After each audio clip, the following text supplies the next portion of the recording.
कुछ वर्षों पहले की एक सत्य घटना पूज्यश्री ने पढ़ी थी। उस घटना को जानकर हम सब हैरान हो जाएंगे कि कर्म या कर्म सत्ता या कर्म थ्योरी किस तरह काम करती है। तो प्रस्तुत है जेलर पुस्तक का एपिसोड 21। भारत में जब अंग्रेजों का शासन था तब की ये बात है। एक न्यायाधीश थे, चुस्त व्यक्ति थे। सुबह जल्दी उठकर फ्रेश होने के लिए एलिस ब्रिज के पास साबरमती नदी के खुले तट पर जाते थे। अपने दैनिक क्रमानुसार उस दिन भी वे नदी तट पर गए थे। उसी समय पुल पर एक मनुष्य की हत्या हुई। रास्ते की लाइट के प्रकाश में उन्होंने हत्या करने वाले आदमी को अच्छी तरह से देखा था। योगानुयोग हत्या का यह केस उनके पास ही आया, परंतु पुलिस ने जिस आदमी को आरोपी के पिंजरे में खड़ा किया था वह कोई अन्य व्यक्ति ही था। उसे देखते ही न्यायाधीश ने सोचा कि यह आदमी अवश्य छूट जाएगा, क्योंकि वास्तव में हत्यारा कोई और है। परंतु आश्चर्य, पुलिस द्वारा प्रस्तुत किए गए प्रमाण, साक्ष्यों की जुबानी, इन्वेस्टिगेशन और क्रॉस क्वेश्चनिंग के दौरान स्वयं आरोपी के मुख से निकले हुए शब्द सब कुछ यही सिद्ध कर रहे थे कि यह आरोपी ही हत्यारा है। न्यायाधीश दुविधा में पड़ गए। अंतःकरण कहता है कि यह मनुष्य हत्यारा नहीं है और कोर्ट की कार्यवाही से सिद्ध हुआ है कि वही हत्यारा है, सजा पात्र है। लेकिन न्यायालयों में न्याय से ऊपर कानून को देखा जाता है। कानूनी प्रक्रिया के अनुसार इस आरोपी को सजा देनी पड़े, ऐसी स्थिति थी, किंतु निर्दोष को मृत्युदंड। अतः अपने अंतःकरण को कुछ आश्वासन मिले, कुछ समाधान प्राप्त हो, इस हेतु से आरोपी को मृत्युदंड के बदले आजीवन कारावास की सजा सुनाई गई। आरोपी हत्यारा था ही नहीं, इसीलिए आजीवन कारावास भी उसे कैसे स्वीकार्य हो सकता है। उसने हाईकोर्ट में अपील की, किंतु आश्चर्य, वहां कार्यवाही के फलस्वरूप उच्च न्यायालय के न्यायाधीश ने सोचा कि इस अपराधी को आजीवन कारावास क्यों, इसे तो फांसी ही दी जानी चाहिए और इसके लिए देहांत दंड घोषित किया गया। अंत में उच्चतम न्यायालय सुप्रीम कोर्ट ने भी उसकी इस सजा को मान्य रखा। फांसी की तारीख भी निश्चित हो गई। इस तरफ प्रथम न्यायाधीश का मन अत्यंत व्यथित और अस्थिर हो उठा। ईश्वर के घर देर है, अंधेर नहीं है, ऐसी उनकी दृढ़ श्रद्धा विचलित हो उठी। अंत में फांसी के पूर्व उन्होंने बंदी गृह में ही उस आरोपी के साथ मुलाकात की और बोले कि देख भाई, कल तेरी फांसी निश्चित है।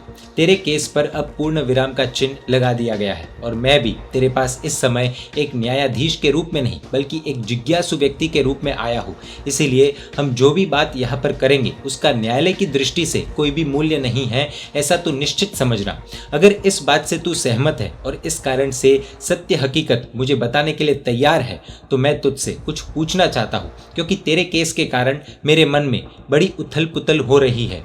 कैदी ने उत्तर दिया कि मैं आपसे सहमत हूँ। वैसे भी कल मुझे मरना ही है, इसलिए जीवन की अंतिम घड़ियों में मैं असत्य तो नहीं ही बोलूंगा, इतना आप विश्वास रखें। आप जो कुछ पूछना चाहते हैं पूछ सकते हैं। कैदी के इन शब्दों को सुनकर न्यायाधीश ने सच्चाई बता दी कि उनकी आंखों के सामने ही वह हत्या हुई थी। पूरी बात बताते हुए बोले कि इस केस में तो हत्यारा नहीं है, ऐसा मेरी आंखें कहती है। क्या ये सही है? कैदी ने उत्तर दिया, हाँ नामदार, आपकी बात पूर्णतः सत्य है। इस केस में मैं बिल्कुल निर्दोष हूँ। न्यायाधीश ने पूछा कि तो फिर कोर्ट की कार्यवाही में तू दोषित क्यों साबित हुआ? तेरे अपने मुंह से कुछ शब्द ऐसे क्यों निकले जिससे तू खूनी सिद्ध हुआ?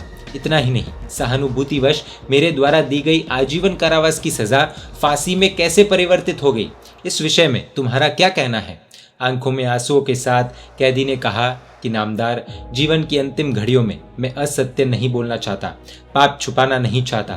कई वर्षों पूर्व एक हत्या करके भी मैं निर्दोष छूट गया था। मुझे लगता है कि उस अपराध का दंड मुझे आज मिल रहा है।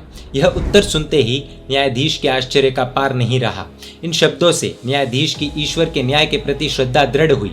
जो अपराध पहले किया था उसकी सजा अब हुई। न्यायाधीश तह तक गए तो पता चला, वरना इनका तो कुदरत के न्याय से या कर्मसत्ता के न्याय से विश्वास उठने में देर नहीं लगती। पूज्यश्री कहते हैं कि वास्तविकता यह है कि वर्तमान समय में हम स्वयं को चाहे कितना भी निर्दोष मानते हो, परंतु सजा हो रही है तो हमारा अपराध होना ही चाहिए।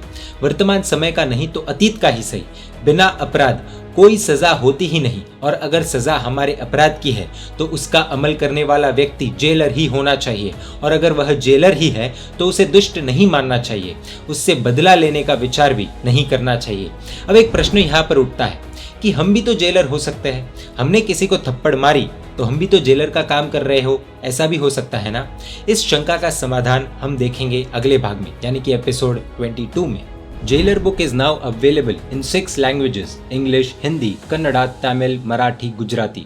इस life changing motivational inspirational jailer book को hridayodgar.com वेबसाइट से प्राप्त कर सकते हैं www.hrudayodgar.com। फीडबैक के लिए या अधिक जानकारी के लिए इस ईमेल पर अथवा इस कॉन्टैक्ट नंबर पर भी संपर्क कर सकते हैं।